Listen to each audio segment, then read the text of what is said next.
नमस्कार मित्रांनो, तुमचं पॅन कार्ड हरवलं आहे का? किंवा तुम्हाला त्याचं PDF डाउनलोड करायचं आहे का?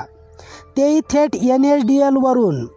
हो, आज मी सांगणार आहे NSDL Pro10 वेबसाईटवरून पॅन कार्ड डाउनलोड करण्याची स्टेप बाय स्टेप प्रोसेस.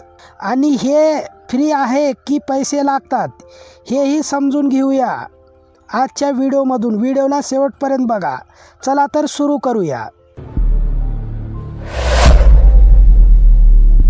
सर्वात अगोदर तुम्हाला Google Chromeवरती जायचं आहे. तिथं NSDL ही वेबसाईट टाईप करायची आहे. टाईप केल्यानंतर Pro10 ही वेबसाईट दिसेल, तिथं क्लिक करायचं आहे. क्लिक केल्यानंतर तुम्हाला तिथं असा इंटरफेस दिसणार आहे. Pro10 इन कुकी पॉलिसी येते, त्या ठिकाणी ओके करायचं आहे. ओके केल्यानंतर मित्रांनो, तुम्ही जर लास्ट 30 दिवसामध्ये तुमचं पॅन कार्ड काढला असेल तर तुम्हाला ते फ्री डाउनलोड करता येणार आहे.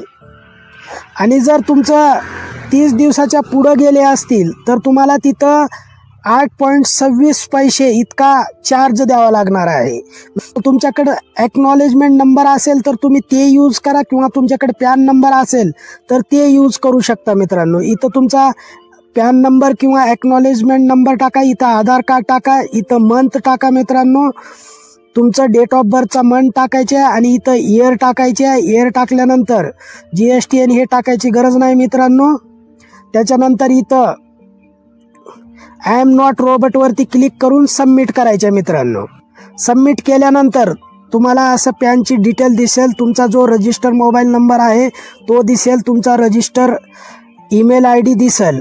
आणि इथं तुम्हाला 3 ऑप्शन मिळतात मित्रांनो. त्याच्यामध्ये ईमेल ID थ्रू बी तुम्ही OTP रिसीव करू शकता, मोबाईल नंबर थ्रू बी करू शकता, किंवा दोन्ही, म्हणजे दोन्ही ईमेल ID वरती पण येतो आणि मोबाईल नंबरवरती पण OTP येतो. तर तुम्हाला जे ऑप्शन योग्य वाटेल ते ऑप्शन चूज करायचं आहे. तर इथं टिक करून घेतल्यानंतर इथं खाली पण टिक करायचं आहे.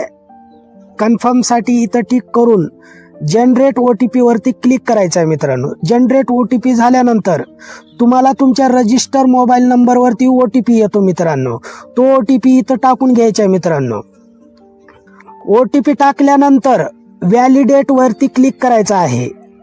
व्हॅलिडेट वरती क्लिक केल्यानंतर कंटिन्यू पेड ई-पॅन डाउनलोड, म्हणजे तुम्हाला इथं 8.26 रुपये तुम्हाला इथं पेमेंट करायचं आहे. इथं कंटिन्यू केल्यानंतर तुम्हाला पेमेंट मेथड चॉईस करायची आहे. इथं खाली यायचं आहे. खाली आल्यानंतर I agree to term and service याच्यावरती क्लिक करून प्रोसेस पेमेंटवरती क्लिक करायचं आहे.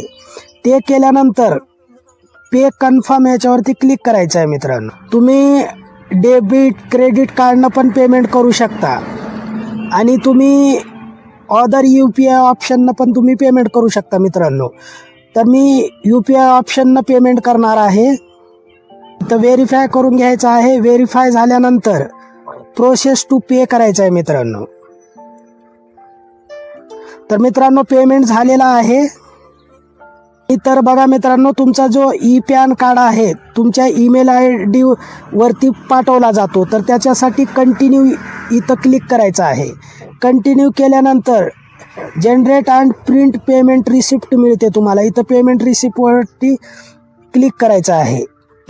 आणि तुम्हाला तुमच्या ईमेल ID वरती पॅन कार्डचं PDF येतं मित्रांनो. त्याच्यावरती क्लिक करून तुम्ही पॅन कार्डचं PDF डाउनलोड करू शकता मित्रांनो. तर मला ईमेल ID वरती माझ्या PDF आलेली आहे मित्रांनो. तर तुम्ही बघू शकता मित्रांनो, डाउनलोड केलेल्या PDFला पासवर्ड लागतो मित्रांनो. तो जो पासवर्ड आहे तो तुमची जन्मतारीख असते मित्रांनो. उदाहरणार्थ 15 मार्च 1999 तुमची जर जन्मतारीख असेल तर तुमचा पासवर्ड होणार आहे 15/03/1999 असा पासवर्ड तुमचा होईल मित्रांनो. आणि सगळ्यात महत्त्वाचं मित्रांनो, तुम्ही जर NSDL किंवा UTI ह्या पोर्टलवरून जर तुमचं पॅन कार्ड काढला असेल तर तुम्हाला 8.26 रुपये इतके पैसे द्यावे लागतात. आणि जर तुम्ही पॅन कार्ड इन्कम टॅक्सच्या वेबसाईटवरून जर पॅन कार्ड तुम्ही काढला असेल तर तुम्हाला free of cost pan card PDF download करता येते मित्रांनो. तर मित्रांनो, ही माहिती तुम्हाला उपयुक्त वाटली असेल तर व्हिडिओला लाईक करा आणि चॅनेलला सबस्क्राईब करा. आज इथंच थांबू, पुन्हा भेटूया पुढच्या व्हिडिओमध्ये. नमस्कार.